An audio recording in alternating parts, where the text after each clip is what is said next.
Shalom bien-aimés dans le Seigneur, c'est un bonheur de vous retrouver dans le cadre de cette école de formation des disciples. Avant toute chose, j'aimerais que nous puissions prier un moment pour recommander notre première séance entre les mains du Seigneur. Seigneur Jésus, nous te rendons grâce et nous te disons un grand merci pour l'occasion que tu nous donnes de partager ta parole avec nos frères et sœurs qui ont l'opportunité de nous suivre via cette vidéo, qui ont décidé d'en apprendre un peu plus sur ta parole, de connaître un peu mieux certaines choses qui peuvent les aider à avoir une vie chrétienne fructueuse. Seigneur Jésus, je te prie de passer au travers de cette formation, de chacune des leçons que nous allons partager dans ce module, afin que nous puissions être édifiés, que nous puissions être transformés, que nous devenions des personnes meilleures. Que ton Esprit Saint soit avec nous, qu'il nous dirige en toutes choses, du début à la fin de cette séance. Nous voulons être connectés à ton Esprit, être sous son influence. Dans le nom du Seigneur Jésus, nous avons ainsi prié. Amen. Voilà, encore une fois, que Dieu vous bénisse d'avoir accepté d'être les étudiants de cette formation des disciples et nous vous souhaitons la bienvenue au nom de Jésus-Christ. Le vœu de notre cœur, c'est que vous tiriez un grand profit de ces enseignements que nous allons partager avec vous. Alors, au préalable déjà, je crois on devrait tous se poser cette question qui est là affichée à l'écran. Pourquoi nous sommes ici? Je crois que c'est toujours important, lorsqu'on s'engage dans une activité, il faut toujours savoir quel est l'objectif pour lequel nous sommes dans cette formation. C'est important. Parce que si vous ne considérez pas, dès le départ, la raison pour laquelle vous êtes dans cette formation, vous risquez de passer à côté de ce que Dieu voudrait peut-être faire avec vous au travers de cette formation. Voilà pourquoi déjà dans votre syllabus, vous verrez que la toute première question qui vous est posée, c'est pourquoi êtes-vous ici? Nous aimerions beaucoup connaître quelles sont vos attentes, quelles sont vos aspirations. C'est important, cela nous concerne. Beaucoup de gens s'engagent comme ça dans des formations, même sans trop d'objectifs, sans trop savoir pourquoi ils sont là. Mais quant à nous, nous croyons qu'il n'y a pas de hasard. Il n'y a vraiment pas de hasard. Si Dieu a permis que vous soyez connectés, que vous receviez cette information, qu'il y a une formation en ligne et vous avez le désir d'y prendre part, alors Dieu a certainement quelque chose à faire avec vous, à vous apprendre, à vous dire au travers de cette formation. Ne manquez surtout pas l'objectif pour lequel Dieu vous a appelé dans cette formation. Cette formation, bien-aimée, émane d'un verset biblique qui est pratiquement notre texte de base de cette école de formation des disciples. Et ce texte, c'est Matthieu 28, 19 à 20. C'est un texte connu de plusieurs personnes. Et dans ce texte, c'est le Seigneur Jésus qui parle. Il dit, « Allez, faites de toutes les nations des disciples, les baptisant au nom du Père, du Fils et du Saint-Esprit, et enseignez-leur à observer tout ce que je vous ai prescrit. Et voici, je suis avec vous tous les jours jusqu'à la fin du monde. » Ce texte bien-aimé, comme vous allez le remarquer, qu'il y a des textes que nous avons colorés un peu en jaune, ça nous montre exactement le mandat que Jésus a laissé à ses disciples, a laissé à son Église. Vous remarquerez que dans ce texte, Jésus a confié à son Église la mission de faire de toutes les nations des disciples. Et ce mot-là, disciple, signifie tout simplement un étudiant, un élève, une personne au fait qui suit les enseignements d'un maître et qui apprend à ressembler à ce maître. Et dans les cas d'espèce, le maître, c'est Jésus-Christ. Donc, devenir disciple de Jésus-Christ consiste à suivre d'abord les enseignements de Jésus-Christ, mais dans le but de lui ressembler. Il ne suffit pas seulement de suivre les enseignements, de stocker des connaissances, non. Mais il y a un aspect pratique, c'est-à-dire de suivre des enseignements et de chercher à ressembler à l'enseignant, au maître qui est Jésus-Christ de Nazareth. Et c'est cela, au fait, la finalité même de cette formation. Nous prions Dieu, nous lui demandons qu'à travers cette formation, que vous fassiez des pas vers la ressemblance à Christ. La finalité de la vie chrétienne, c'est d'atteindre la stature parfaite de Christ. Et les leçons que vous allez recevoir dans cette école vont vous aider à faire les premiers pas vers la ressemblance à Christ. Alors, je vais un peu vous présenter cette école de formation des disciples qu'on appelle EFOD en abrégé.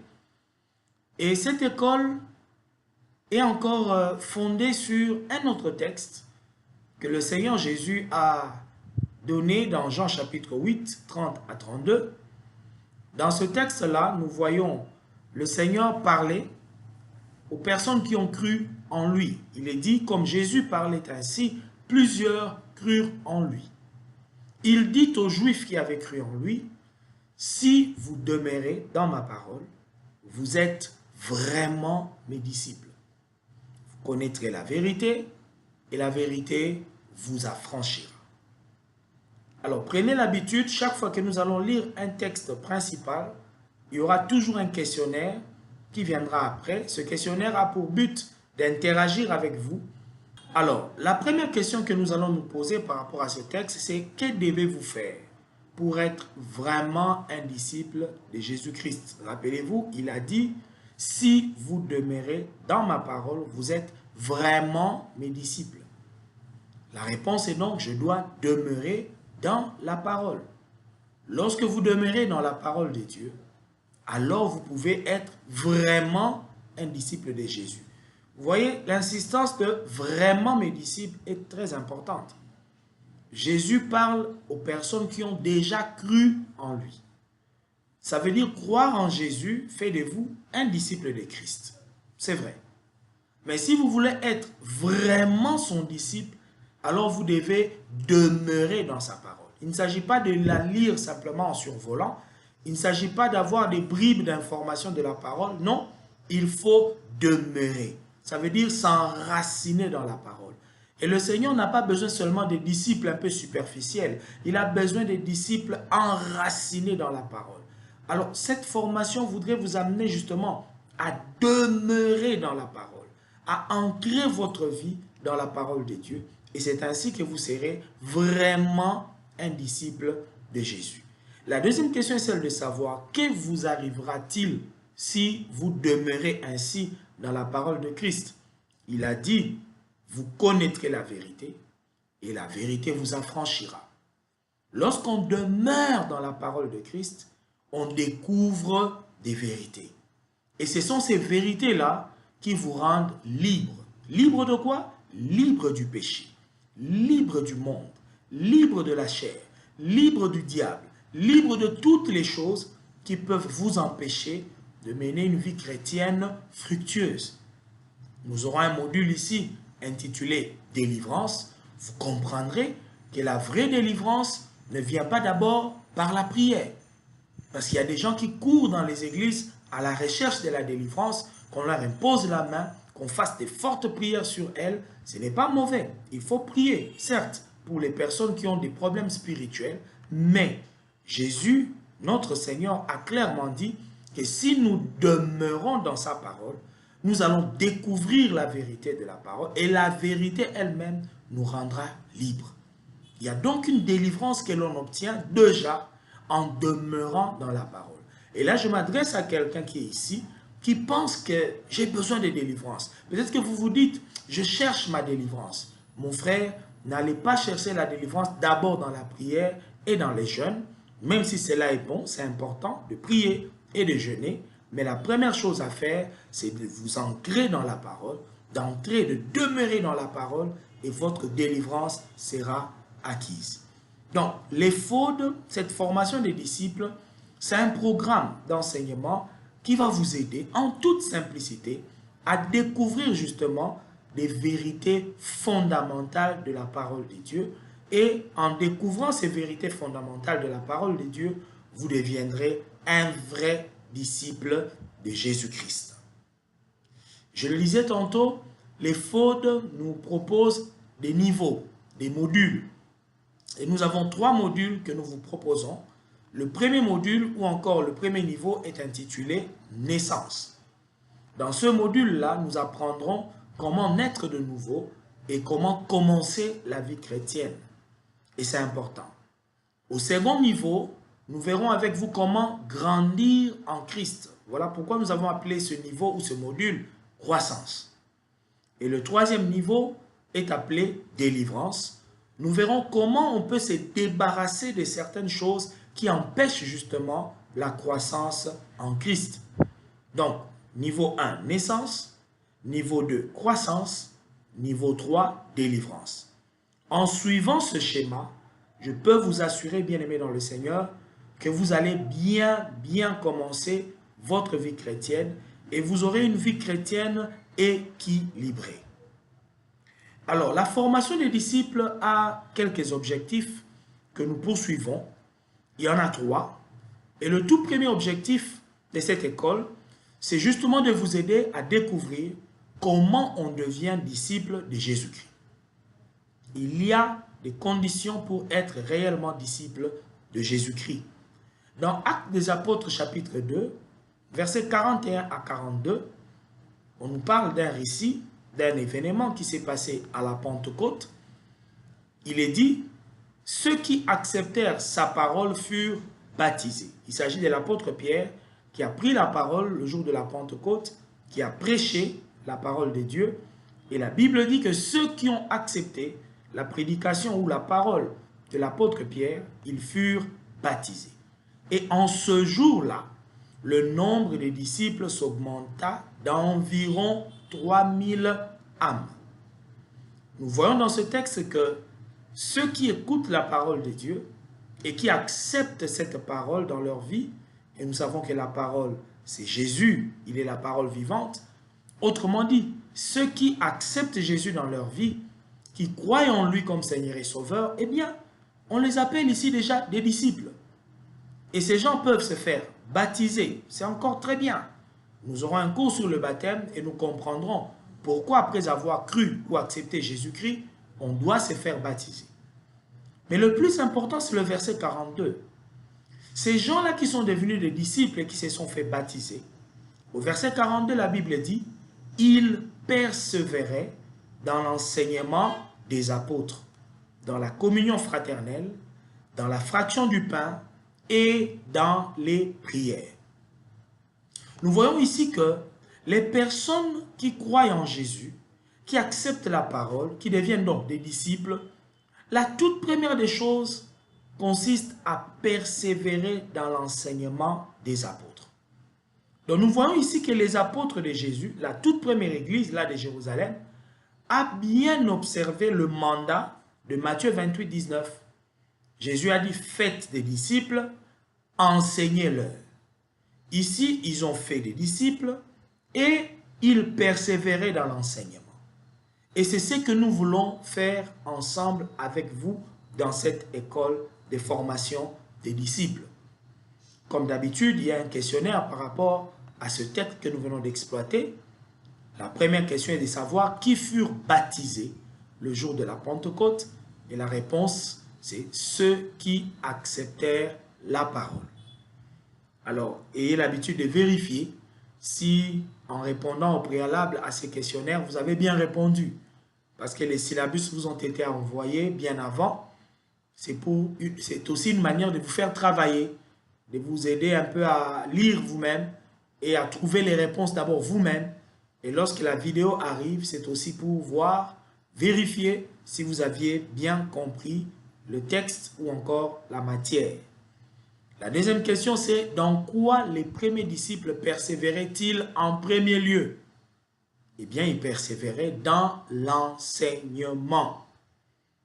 Vous voyez, On a cité beaucoup de choses. On a parlé de la communion fraternelle. Ils étaient là aussi pour les prières, la fraction du pain, donc la Sainte Seine. Mais le premier élément cité, c'est l'enseignement des apôtres. C'est très important. Donc, Jésus-Christ veut que vous deveniez son disciple. C'est cela son souhait et c'est aussi notre souhait. Mais nous voulons que vous soyez vraiment son disciple. Et être disciple de Jésus, ça ne se limite pas au fait de se dire « je suis chrétien ». Il y en a même qui disent « bon, moi j'ai grandi dans une famille chrétienne ». Et on pense que c'est suffisant. Ce n'est pas suffisant, mon frère. Devenir membre d'une église, c'est bien. Mais ce n'est pas suffisant. Ce n'est pas cela qui fait de vous un vrai disciple de Jésus. Être disciple de Jésus, bien-aimé, nécessite des efforts, nécessite du temps. C'est un processus. Et on doit s'engager dans ce processus-là, d'apprendre, d'être enseigné, d'avoir des informations, des connaissances basiques, nécessaires, importantes. Lorsqu'on s'engage dans ce processus-là et qu'on persévère dans l'enseignement, c'est alors que l'on devient disciple de Jésus. Vous voyez déjà, lorsqu'on dit persévérer dans l'enseignement, ça montre qu'il peut y avoir des obstacles, il peut y avoir des difficultés, des complications. Le diable déteste que les gens s'engagent à demeurer dans la parole parce qu'il connaît la puissance de la parole. Lorsque des chrétiens ou des membres d'église ou même des personnes tierces prennent l'engagement de commencer à suivre les enseignements de la parole, le diable s'insurge contre cela. Vous voyez? Mais nous devons persévérer. Nous devons être endurants. Comprendre que l'enseignement de la parole est tellement capital qu'il n'y a rien qui devrait nous empêcher de continuer à suivre ces enseignements, de continuer à écouter la parole de Dieu, parce que c'est cela qui nous aidera à être de vrais disciples. La formation des disciples, bien-aimés, c'est un peu comme un long voyage et nous voulons faire ce voyage avec vous. Nous vous invitons à vous engager avec nous dans ce voyage du discipulat. La formation des disciples est aussi appelée discipulat ou encore discipola. Et nous voulons que vous vous engagez avec nous. On va voyager ensemble avec vous. Nous allons monter des gradins parce que l'enseignement que vous aurez ici à l'Ephode, c'est comme un itinéraire spirituel qu'on va suivre avec vous, mais niveau par niveau. Ce sont des enseignements graduels. C'est comme monter les escaliers. Voilà pourquoi vous voyez l'illustration de cet homme qui gravit des marches. Nous allons monter avec vous. Les premières leçons pour certaines personnes seront tellement élémentaires, vous risquez de vous dire, bon, ça je connais déjà, bon, ça je connais, mais s'il vous plaît, prenez patience, persévérez. Au fur et à mesure que nous allons progresser dans ces enseignements, vous allez découvrir des choses beaucoup plus grandes, beaucoup plus élevées, beaucoup plus profondes. Et c'est très important dans la vie chrétienne d'avoir un itinéraire spirituel à suivre au travers des enseignements de la parole de Dieu. Le deuxième objectif de cette école de formation est de vous apprendre les ABC de la parole de Dieu.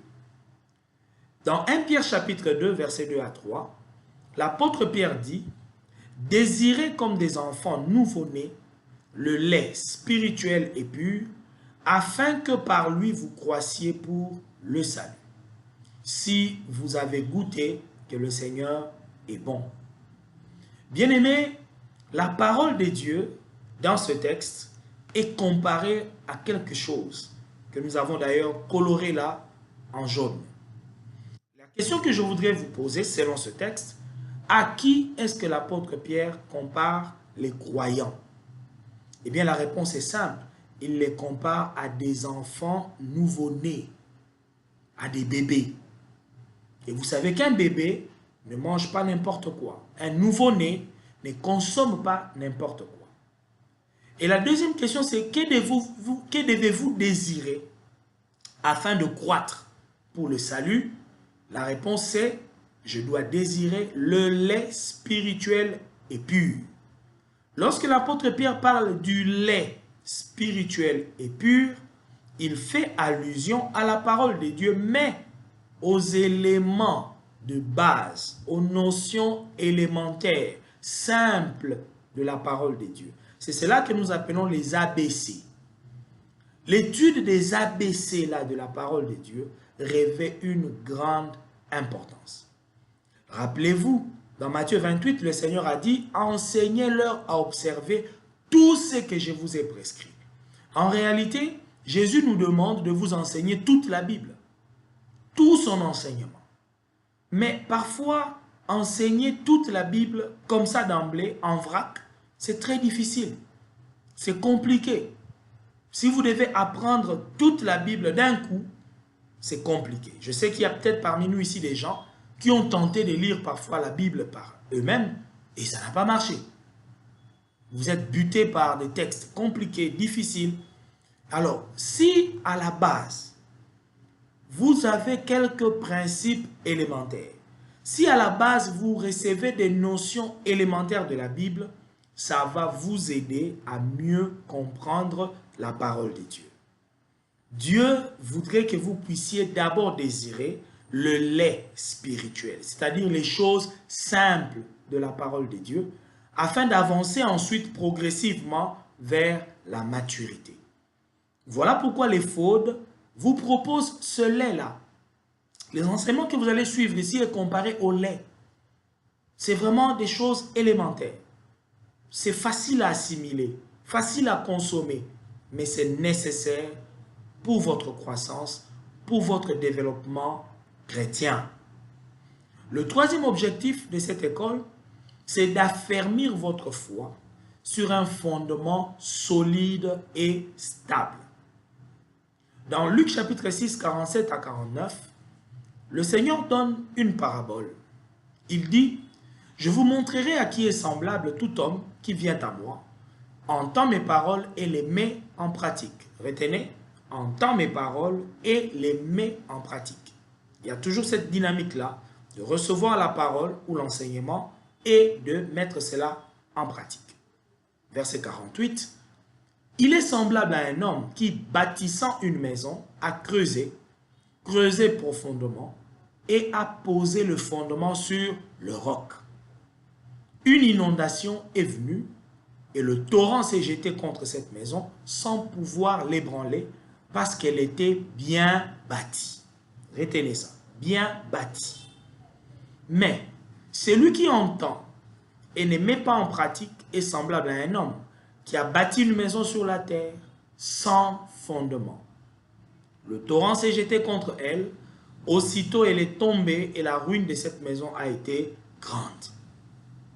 La question que nous voulons nous poser en premier lieu, c'est que faut-il faire pour bien bâtir une maison? Selon le texte qu'on a lu, eh bien, il faut creuser profondément et poser le fondement sur le roc, sur la pierre.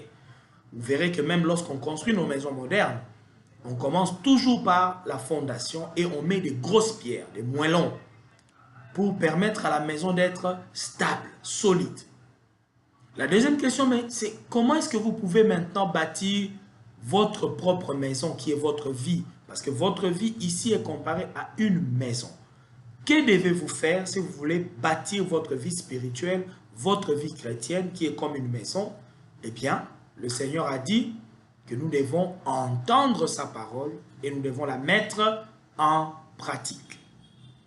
Bien-aimés, beaucoup de gens, des chrétiens même, des membres d'église, bâtissent leur vie chrétienne sans fondement. Ils vont à l'église, ils prient, ils font des jeûnes, des retraites, mais c'est comme s'ils faisaient une élévation d'un bâtiment, mais sans fondation. Et le Seigneur a dit, lorsque l'inondation va venir, le torrent, les tempêtes vont souffler, cette maison-là va s'écrouler. Même si on a fait une grande élévation, on peut élever un building, mais si la fondation n'est pas solide, ça va s'écrouler. C'est comme cela que certaines personnes, 2 ans, 3 ans, même 5 ans, après être chrétiens, après avoir expérimenté la vie chrétienne, ils renoncent à tout. Ils abandonnent la foi. Ils rentrent dans le monde. À la base, c'est parce qu'il n'y avait pas de fondation.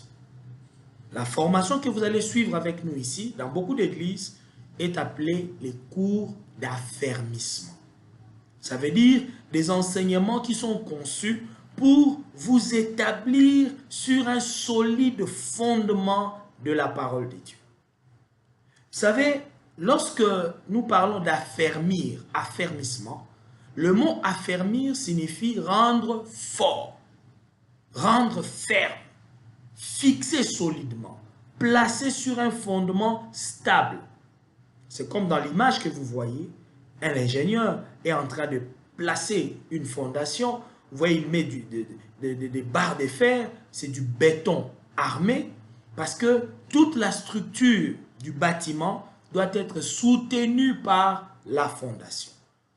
Et ces notions que vous allez recevoir, c'est ça même la fondation. Ne les méprisez pas. Ne soyez pas pressés d'apprendre des révélations, de comprendre comment être un grand prophète, comment avoir des visions, comment prêcher. Bien-aimés, ne courez pas. Aujourd'hui, nous avons des jeunes gens qui cherchent à tout prix, très vite, à devenir des grands prédicateurs, des grands serviteurs de Dieu. C'est bien d'avoir des ambitions dans les choses de Dieu, mais prenez le temps de poser la fondation. La fondation doit être solide. Parce que dans la vie chrétienne, les torrents viennent, les tempêtes soufflent, les inondations s'abattent. Mais si la fondation de votre vie chrétienne n'est pas solide, eh bien vous serez emporté par le torrent. La tempête, quand elle viendra, vous allez succomber. Les vents vont souffler, vous allez abandonner la vie chrétienne. Mais si vous aviez posé le fondement solidement dans la parole de Dieu, peu importe les tempêtes, les vents, les inondations, peu importe l'acharnement que le diable aura contre vous, vous n'allez pas succomber. Vous resterez fermement sur la parole de Dieu. Vous aurez une vie chrétienne stable et solide. Et c'est cela le vœu de notre cœur. Et vous savez, lorsque nous parlons des tempêtes, des vents qui soufflent, ce ne sont pas seulement les épreuves ou les difficultés que vous allez rencontrer en tant que chrétien, mais il y a aussi ce que la Bible appelle le vent des fausses doctrines ou encore des faux enseignements. Parce que beaucoup de chrétiens aujourd'hui sont emportés dans des pratiques superstitieuses, dans des faux enseignements, dans des doctrines mensongères, tout simplement parce qu'ils n'ont pas une base solide dans la foi chrétienne. Ils n'ont pas reçu les enseignements basiques, les notions fondamentales de la vie chrétienne. Et lorsque quelqu'un vient avec des doctrines nouvelles, des doctrines mensongères, des enseignements qui en réalité sont faux, mais les gens se laissent emporter parce qu'ils n'ont pas justement reçu la base de la foi chrétienne. Le vœu de notre cœur, c'est que vous puissiez être tellement assis dans la vérité de la parole, comme le Seigneur l'a dit, vous connaîtrez la vérité. Vous devez connaître la vérité de la parole pour que lorsque le mensonge viendra frapper à votre porte, que vous ne vous laissiez pas facilement emporter, mais que vous restiez dans la vérité de la parole de Dieu. Les fraudes à 3 niveaux, comme nous l'avions dit, et nous allons vous présenter un tout petit peu le premier niveau que nous allons commencer avec vous, ce premier niveau qui a pour titre « Naissance ». Le but de ce premier niveau, c'est de vous présenter au fait la doctrine biblique du salut. Parce que c'est ça le plus important. Quand on commence la vie chrétienne, eh bien, il faut d'abord savoir comment on fait pour être sauvé. Qu'est-ce que la Bible dit exactement concernant le salut? Et cette doctrine biblique du salut, nous allons vous la présenter étape par étape, leçon après leçon, et vous découvrirez justement comment vous pouvez naître de nouveau, comment vous pouvez avoir l'assurance du salut et comment vous pouvez commencer effectivement la vie nouvelle en Christ. Parce qu'il y en a qui ont commencé la vie chrétienne, mais de la mauvaise manière. Vous êtes à l'église, vous êtes membre d'une église, mais vous n'avez pas commencé la vie chrétienne de la bonne manière. Et c'est important que vous puissiez revoir, revisiter un peu, comment avez-vous commencé votre vie chrétienne? Est-ce que vous l'avez commencé de la manière dont la Bible en parle? Nous verrons tout cela au travers de cette formation. Et voilà la liste des cours que nous recevrons avec vous dans ce premier module. Il y a l'introduction que nous sommes en train déjà de faire maintenant là. Après quoi, la leçon 1 est intitulée « La bonne nouvelle ». Je crois que quelqu'un a déjà entendu parler de la bonne nouvelle. Jésus est venu prêcher la bonne nouvelle. Nous allons ensemble exploiter ce sujet et comprendre c'est quoi exactement la bonne nouvelle. Et au deuxième sujet, la deuxième leçon, c'est connaître Christ. Nous allons comprendre qui est Jésus-Christ. Pourquoi nous l'appelons Sauveur. Et qu'est-ce qu'il vient faire dans votre vie lorsque vous l'acceptez. La leçon 3 est intitulée « La repentance ». Nous comprendrons c'est quoi la repentance. Ce sont des expériences des départs de la vie chrétienne. Peut-être que vous ne vous êtes même pas repenti déjà. Et c'est un problème. Nous comprendrons à la leçon 4 c'est quoi le pardon. Le pardon et la repentance marchent ensemble. Lorsque vous faites une vraie repentance, vous obtiendrez le pardon des dieux. Et nous allons voir quelles sont les implications de ce pardon que Dieu nous accorde en Christ. À la leçon 5, nous parlerons du renoncement, le renoncement. C'est-à-dire l'ensemble des choses auxquelles nous devons renoncer, abandonner pour être vraiment des chrétiens. Et la leçon 6 va nous parler du baptême. Nous comprendrons c'est quoi le baptême. Ce faisant, ceux qui ne sont pas baptisés, vous pourrez par exemple comprendre pourquoi il est important de vous faire baptiser. Et la leçon 7 va nous parler du Saint-Esprit. Ça, c'est l'une des leçons clés. Parce que le Saint-Esprit, c'est la personne la plus importante pour que nous commencions la vie chrétienne comme il se doit. Sans le Saint-Esprit, il n'y a pas de vie chrétienne. Et nous allons comprendre cela lorsque nous aurons cette leçon. Donc, persévérez, avancez avec nous jusqu'à cette leçon.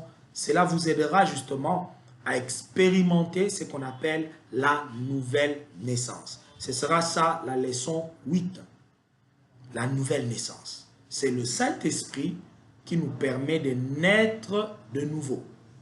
Et si vous n'avez pas expérimenté une vraie nouvelle naissance, bien-aimés, je suis triste de vous dire que vous n'êtes pas encore enfant de Dieu. Même si vous êtes membre d'église, même si vous êtes serviteur ou servante de Dieu, il est possible de servir Dieu sans être né de nouveau. Et c'est très dangereux. Parce que la Bible dit, si vous ne naissez pas de nouveau, vous n'entrerez pas dans le royaume de Dieu. Donc on va bien comprendre c'est quoi la nouvelle naissance, comment y parvenir, et c'est ça qui fait de vous un vrai enfant de Dieu, un vrai disciple de Jésus-Christ, et sans cette expérience, il n'y a pas de vie chrétienne. La leçon 9 va nous parler de l'assurance du salut. Comment vous pouvez être sûr que vous êtes sauvé? Il n'y a rien de plus important que ça. Parce qu'on peut venir à l'église, on peut se dire chrétien, servir même Dieu, mais si on n'est pas sûr que l'on est sauvé, à quoi ça sert? Cela veut dire simplement que vous n'irez pas au ciel, que vous ne rencontrerez pas Jésus, si vous n'êtes pas déjà sûr d'être sauvé. Et enfin, la leçon 10, ce sera la communion fraternelle. Nous comprendrons pourquoi c'est important, lorsqu'on est sauvé, lorsqu'on devient enfant de Dieu, eh bien, il faut appartenir à une famille. Et cette famille, c'est ce qu'on appelle l'Église. C'est important de bénéficier de cette communion fraternelle que nous trouvons dans l'Église. Voilà un peu le schéma des leçons que nous recevrons avec vous dans ce premier module. Et à la fin de ce module, par la grâce de Dieu, nous aurons cette fois-là une session live, en direct donc, où on va essayer d'interagir les uns avec les autres. On va peut-être utiliser certains logiciels tels que Zoom ou alors Google Meet. On pourra se voir, on pourra créer une plateforme virtuelle où on va interagir et essayer de se poser quelques questions, faire un petit contrôle des acquis, voir si réellement on a assimilé tout ce qu'on aura appris, après quoi, par la grâce de Dieu, nous pourrons passer au second module. Si vous remarquez bien, nos leçons ne durent qu'une heure. Nous n'aurons qu'une heure de vidéo par cours et nous voulons que vous puissiez être vraiment expéditif dans la manière de suivre les cours parce que ça sera un peu intense. Nous aurons des cours toutes les 48 heures, donc tous les 2 jours. Aujourd'hui, nous sommes mardi 3 juin. Nous allons avoir un autre cours le jeudi 5 juin et ainsi de suite.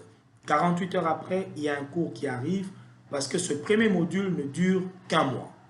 Chaque module prendra un mois, ce qui fait qu'en 3 mois, par la grâce de Dieu, nous aurons fini cette école de formation des disciples. Et Dieu voulant, nous aurons une autre série de formations, cette fois-là pour le ministère. Ça concernera le service dans la maison de Dieu. Mais pour l'instant, nous allons aborder avec vous cette série de leçons sur la nouvelle naissance. Alors, nos manuels tels que nous les avons conçus, en regardant déjà l'exemplaire que vous avez, vous verrez que au début de chaque cours, de chaque leçon, il y aura toujours un texte biblique qui est placé là, en tête de la leçon. Et ce texte-là, c'est comme le fondement de l'enseignement. Nos enseignements sont à 100% bibliques. Nous tirons cela de la Bible et il y aura toujours un texte biblique placé en tête. Et après quoi, il y aura une introduction où nous annonçons le sujet et son importance. Après cela, il y a des points principaux que nous allons exploiter. Parfois, c'est 4 ou 5 points, peut-être un peu plus. Et dans ces points-là, nous essayons de développer l'enseignement en soutenant cela toujours avec des références bibliques. Les références bibliques pour lesquelles nous aurons un questionnaire avec des espaces vides pour marquer vos réponses.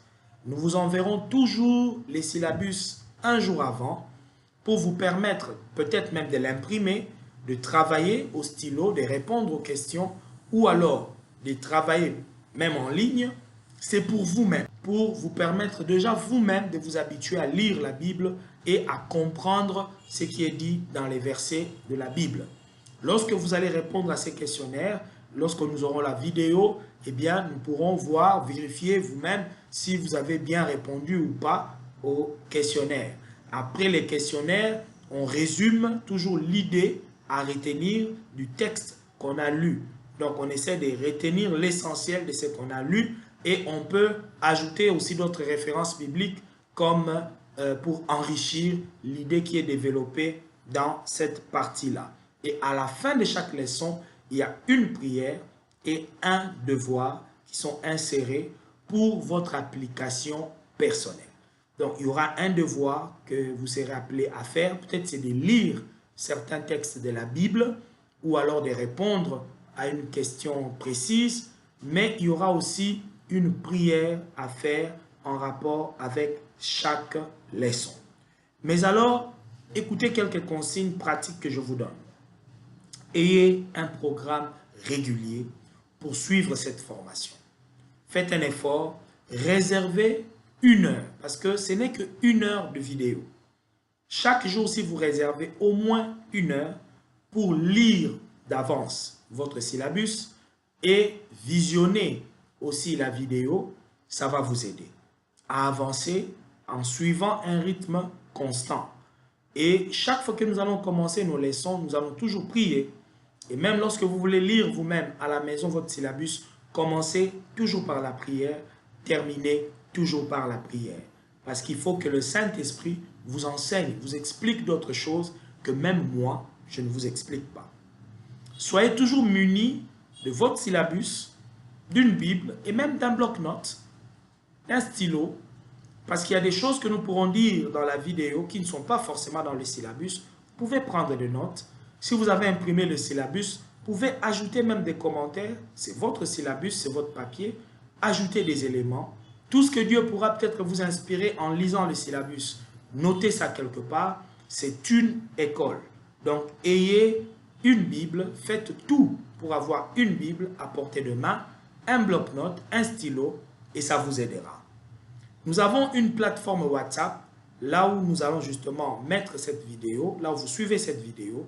Eh bien, posez des questions, interagissez dans cette plateforme. C'est une manière de créer un partage, des échanges. Si vous avez des questions, posez-les. On va essayer d'y répondre.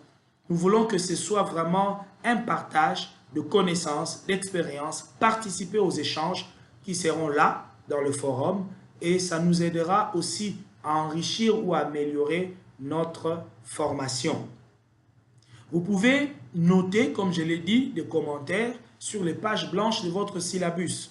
C'est vraiment à vous de le faire et ayez l'habitude de relire votre syllabus, vos notes personnelles et de faire vos devoirs. Et enfin, mettez en pratique toutes les vérités que vous allez apprendre dans chacune de ces leçons. Tant que vous ne mettez pas la parole de Dieu en pratique, elle ne sert à rien. Et l'une des manières d'assimiler aussi la connaissance de la parole, c'est de partager cela avec les autres. Vous voyez, tout ce que vous allez apprendre dans cette école, partagez cela avec un ami, avec un voisin, une voisine, un collègue de service ou de classe. Partagez avec vos membres de famille. Pourquoi ne pas prendre une leçon, par exemple, et d'en faire un sujet de partage en famille, lors de votre culte de famille, si vous en avez? Pourquoi ne pas créer un petit groupe avec des collègues où vous allez commencer à exploiter ces leçons? Ça va vous aider vous-même à assimiler cela et à bénir aussi les autres. Nous allons donc terminer pour la séance d'aujourd'hui et le devoir que je voudrais nous donner au jour d'aujourd'hui, c'est de vous procurer une Bible et de lire les 9 premiers chapitres du livre des Proverbes. Lisez les 9 premiers chapitres du livre des Proverbes. Vous trouverez là-bas, c'est comme un père qui prodigue des conseils, des précieux conseils à son fils. Eh bien, considérez que Dieu est votre Père et que les conseils qu'il vous donne dans ce livre-là, dans ces textes-là, prenez-le comme les conseils de votre Père Céleste qui essaye de vous aider à être une meilleure personne. Lisez ces 9 chapitres-là, ça vous aidera certainement. Et pour la prière, j'aimerais que nous puissions prier sur base d'un texte qui est là devant nous, Philippiens 1, au verset 6. La Bible dit, c'est Paul qui parle, « Je suis persuadé que celui qui a commencé en vous cette bonne œuvre la rendra parfaite pour le jour de Jésus-Christ. » Alors, notre prière d'aujourd'hui sera de demander à Dieu de nous aider à tirer profit de cette formation, mais surtout à persévérer jusqu'à la fin. Que le Dieu qui a commencé avec nous, que ce Dieu-là nous aide à avancer, à progresser, à persévérer et que cette bonne œuvre puisse porter du fruit, des résultats concrets dans notre vie. Prions ensemble, s'il vous plaît, sur base de ce texte. Prions. Seigneur notre Dieu, nous te disons grand merci pour ce temps que tu nous as donné. Merci Seigneur pour cette opportunité que nous avons de pouvoir échanger ta parole avec tes frères et des sœurs, de près comme de loin.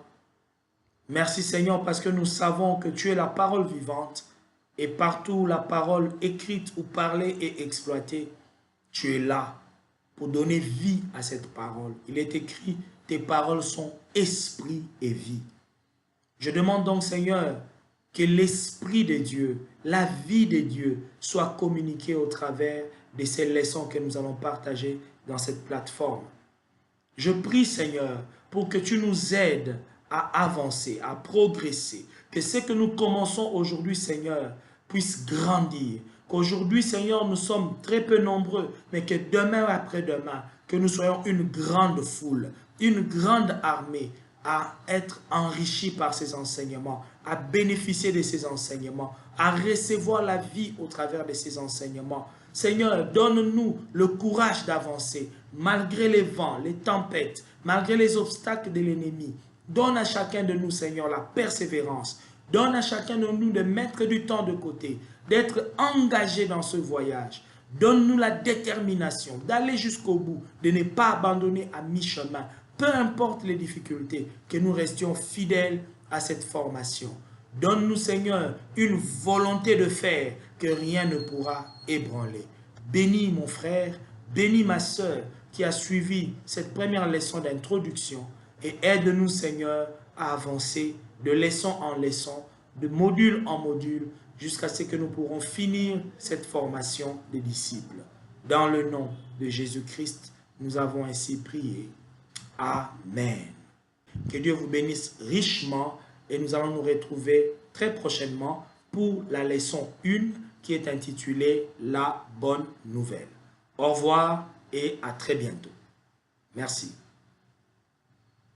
Shalom bien-aimés dans le Seigneur, je suis le pasteur Daniel Patrick Yeli et je viens vous proposer un programme d'enseignement biblique en ligne intitulé École des formations des disciples. Peut-être que vous n'avez pas eu l'occasion de suivre des formations basiques, des choses élémentaires de la vie chrétienne. Eh bien, l'école de formation des disciples vous propose des enseignements élémentaires. Nous allons partager des notions telles que le baptême, telles que la nouvelle naissance, des notions qui vous permettront de comprendre comment commencer la vie nouvelle en Christ, comment grandir en Christ et comment même se débarrasser de toutes les choses qui peuvent empêcher à votre vie chrétienne d'être fructueuse. Alors nous vous invitons à vous connecter via le numéro qui est placé là au bas de l'écran, sur WhatsApp, et tous ceux qui sont dans les réseaux sociaux, sur Facebook, sur Instagram, sur YouTube, vous pouvez vous connecter via ce numéro qui est au pied de l'écran et vous pourrez suivre cette formation qui est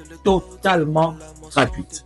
Vous aurez des fichiers PDF comme syllabus, vous aurez des vidéos qui seront partagées pour que vous suiviez les leçons à votre rythme tout en observant quand même un certain calendrier.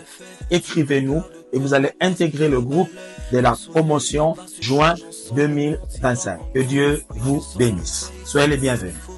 Qu'on se réveille, nous sommes à la veille du retour de Jésus, la merveille des dieux.